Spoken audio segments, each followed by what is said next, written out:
अनंत चतुर्दशी व्रत कथा। सूत जी ने कहा, पूर्व काल में श्री गंगा जी के तट पर धर्मवीर युधिष्ठिर ने वीर जरासंध को मारने के लिए रासु यज्ञ प्रारंभ किया। उस युधिष्ठिर ने श्री कृष्णचंद्र के सहित भीमसेन, अर्जुन आदि भाइयों के साथ अनेक रत्नों से सुशोभित मोती जड़ी हुई स्वर्ग के समान विशाल भारी यज्ञशाला बनवाई और उसमें यज्ञ के लिए संपूर्ण राजाओं को अनेक प्रकार से प्रयत्न कर बुलाया।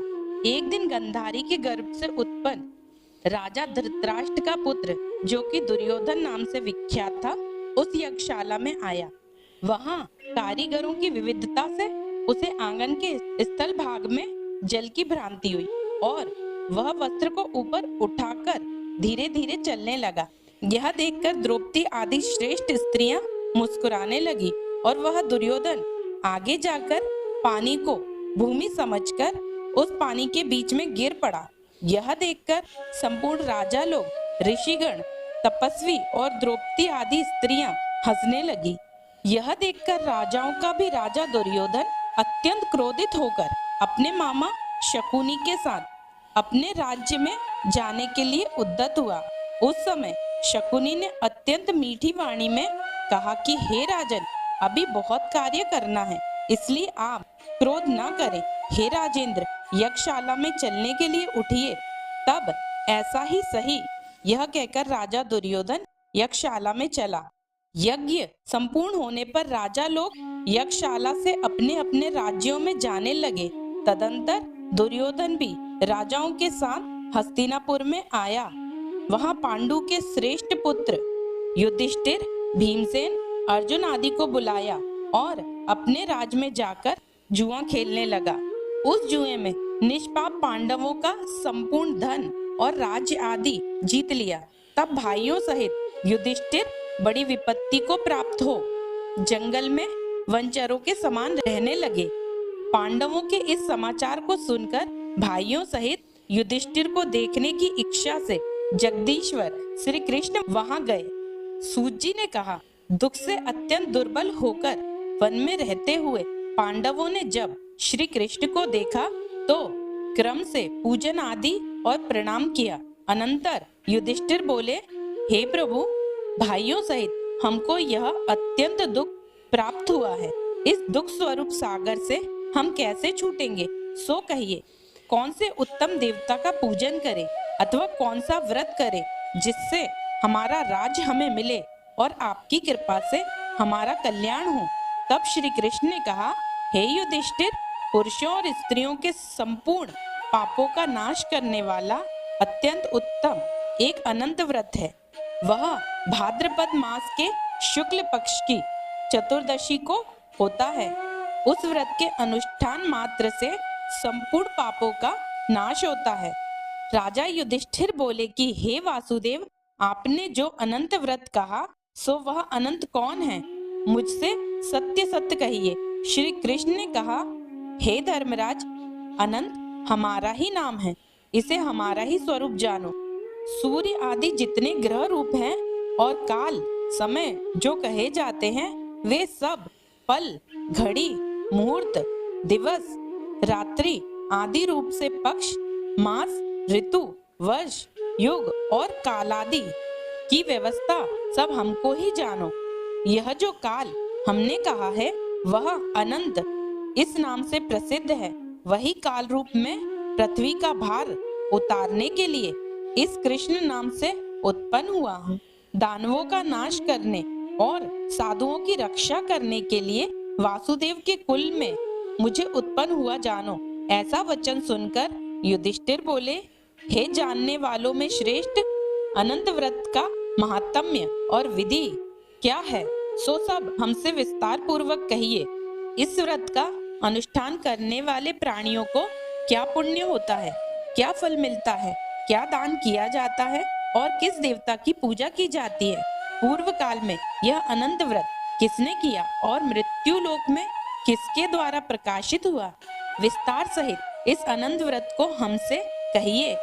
श्री कृष्ण जी ने कहा, सतयुग में सुमंतु नाम का एक ब्राह्मण था। उसने वशिष्ठ गोत्र में संपन्न सुंदर रूपवती दीक्षा नाम की भृगु ऋषि की कन्या से वेदोक्त विधि से विवाह किया। हे राजन, उस स्त्री के कुछ समय बाद अनेक सुंदर लक्षणों से युक्त एक कन्या उत्पन्न हुई। यह शीला नाम की अत्यंत सुशीला कन्या पिता के घर में बढ़ने लगी।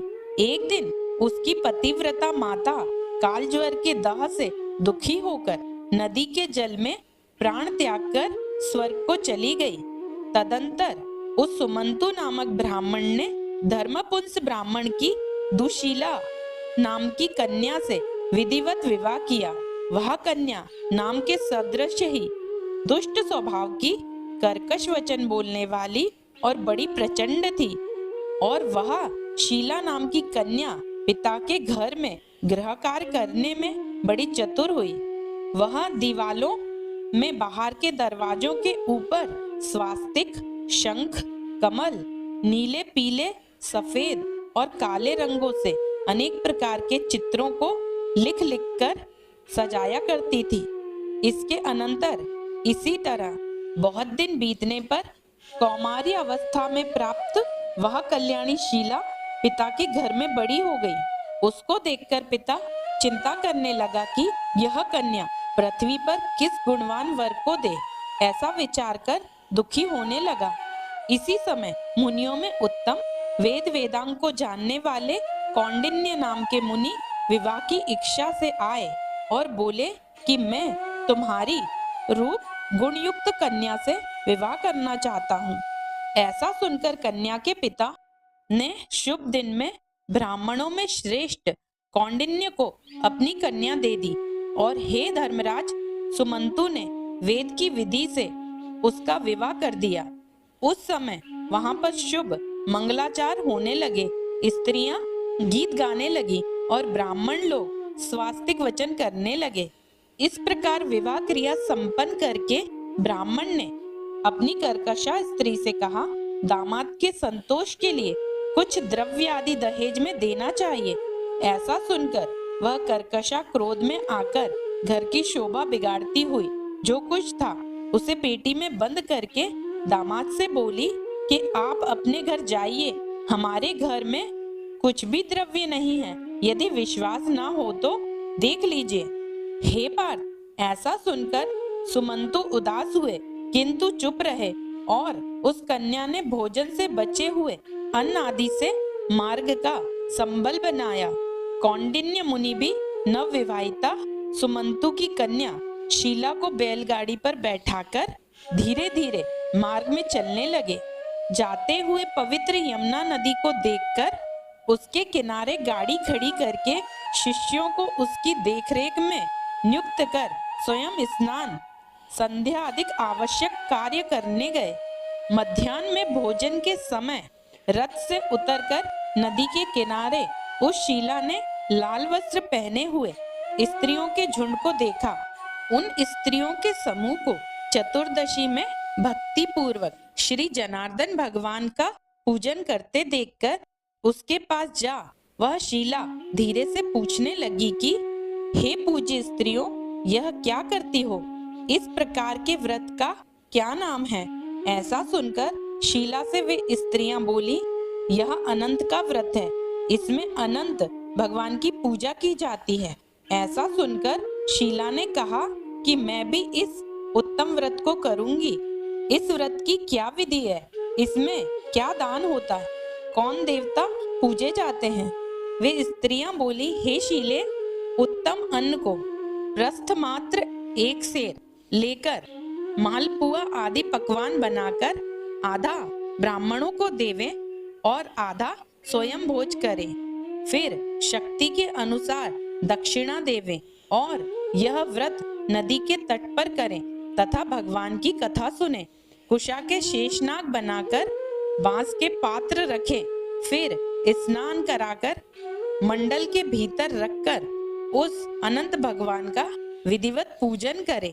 चंदन, पुष्प, धूप, दीप और अनेक प्रकार के नैवेद्य उनके आगे रखकर तथा मजबूत सूत का डोरा केसर में रंगकर 14 गांठ देकर हाथ में इस मंत्र से बांधे, हे वासुदेव, जिसका अंत नहीं है, ऐसे संसार रूपी महासमुद्र में डूबे हुए मेरा अच्छी तरह उद्धार करो और अपने अनंत रूप में लीन करो।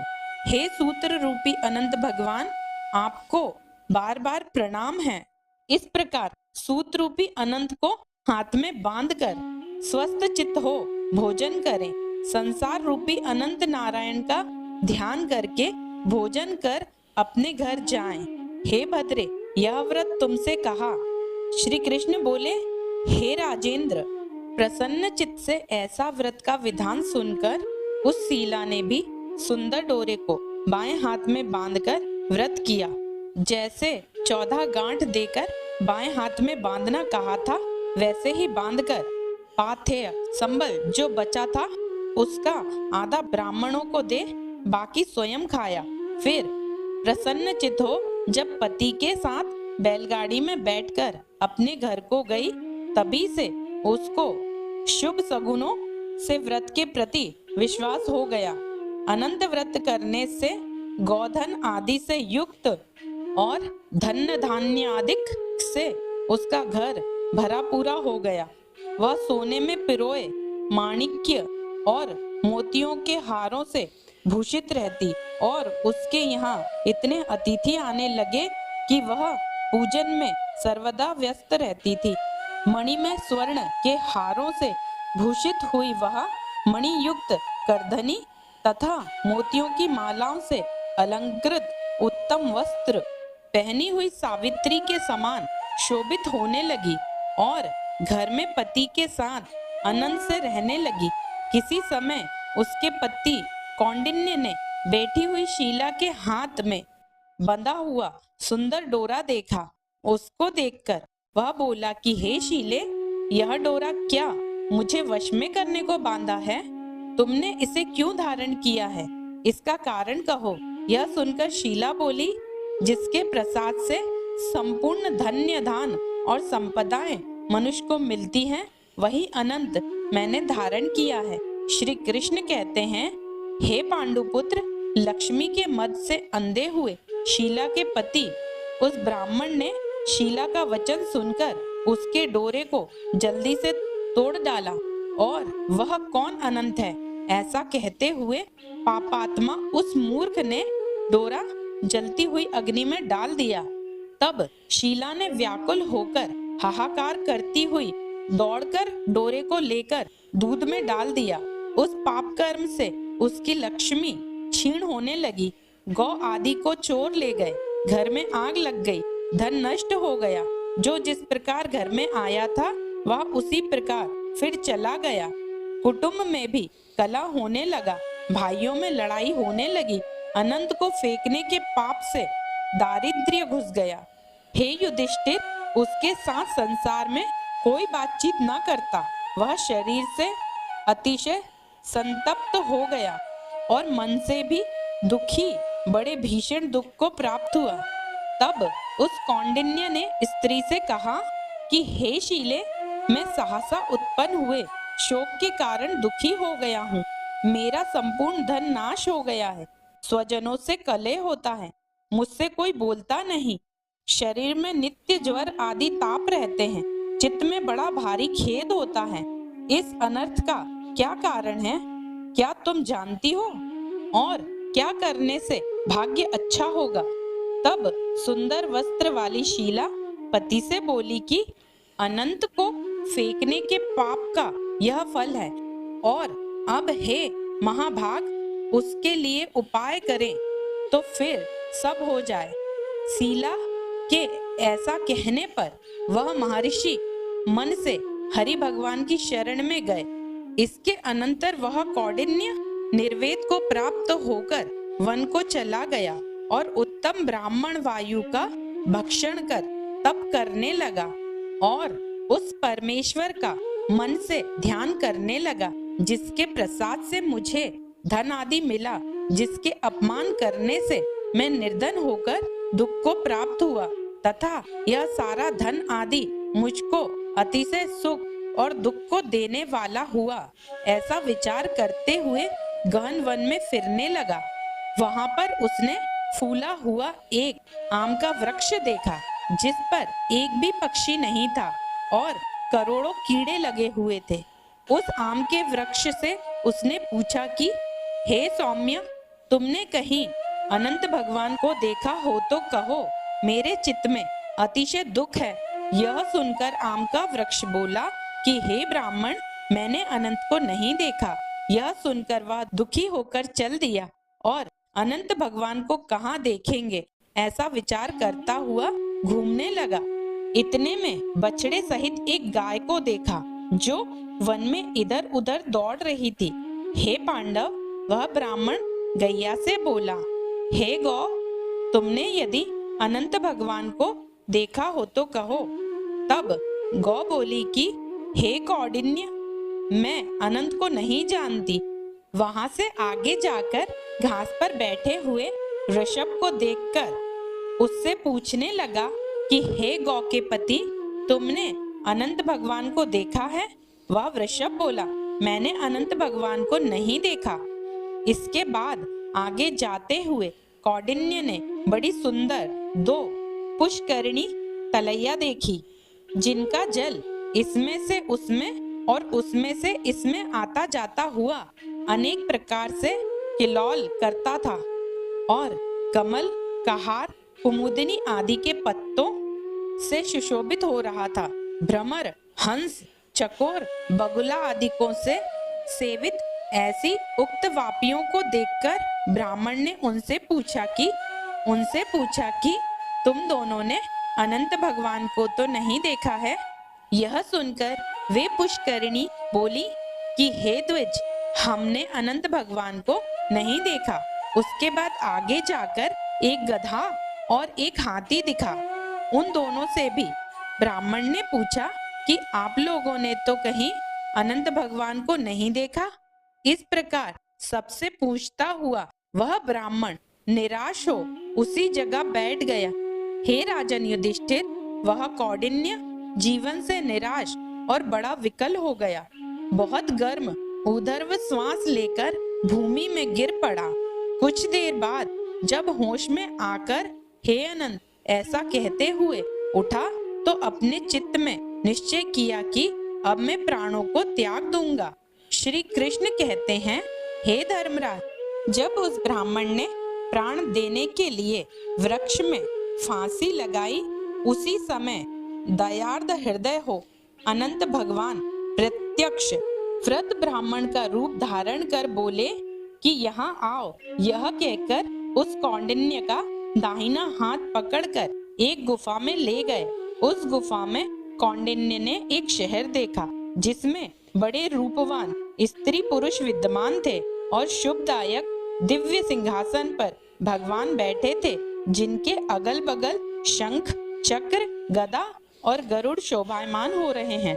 कभी न समाप्त होने वाली विभूति, ऐश्वर्य के प्रकारों से अपरिमित प्रभाव वाले और कौस्तुभ मणि, वनमाला आदि अनेक प्रकार के आभूषण धारण किए हुए विश्वरूप अनंत भगवान को उस कौंडिन्य ने देखा। अतिशय प्रकाशमान उपर्युक्त स्वरूप वाले अनंत को देखकर उनके आगे ऊंचे स्वर से हे प्रभु, आपकी जय हो ऐसा कह और प्रणाम करके बोला कि हे पुंडरीकाक्ष, मैं पाप रूप और पाप कर्म करने वाला हूँ। मेरी आत्मा पाप रूप है और पाप से ही उत्पन्न हुआ हूँ।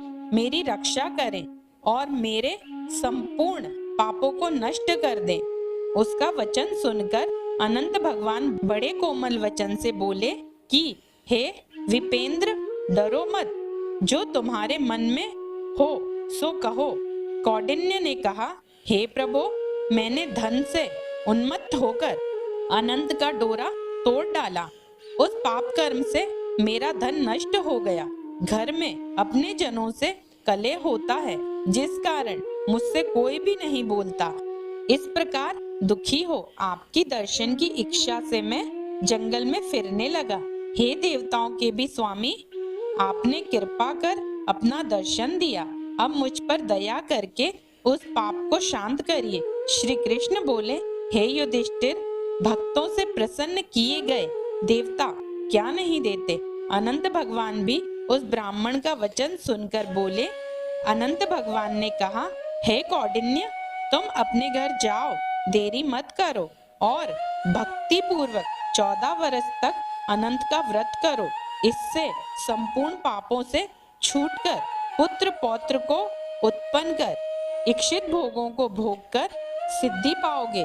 ऐसा सुनकर कौंडिन्य ने कहा, हे स्वामी, मैं कुछ पूछता हूँ, उसे कहिए। वह आम का वृक्ष कौन था और कमल, कुमुदिनी, कहार आदि से सुशोभित परम सुंदर 2 पुष्करिणी जंगल में देखी हैं, सो क्या थी?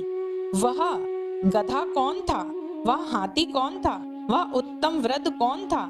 अनंत देव बोले, वह आम का वृक्ष वेद विद्या को अच्छी तरह से जानने वाला ब्राह्मण था। उसने शिष्यों को विद्या नहीं दी, इसलिए वह वृक्ष हुआ।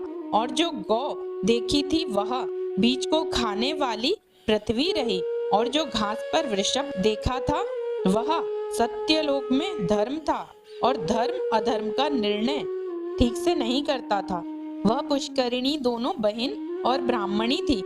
धर्म अधर्म आदि जो कुछ होता परस्पर देती और लेती रही, तथा उन्होंने वेद पाठ करने वाले ब्राह्मणों तथा गरीबों को कुछ नहीं दिया, भिक्षुकों को भिक्षा नहीं दी।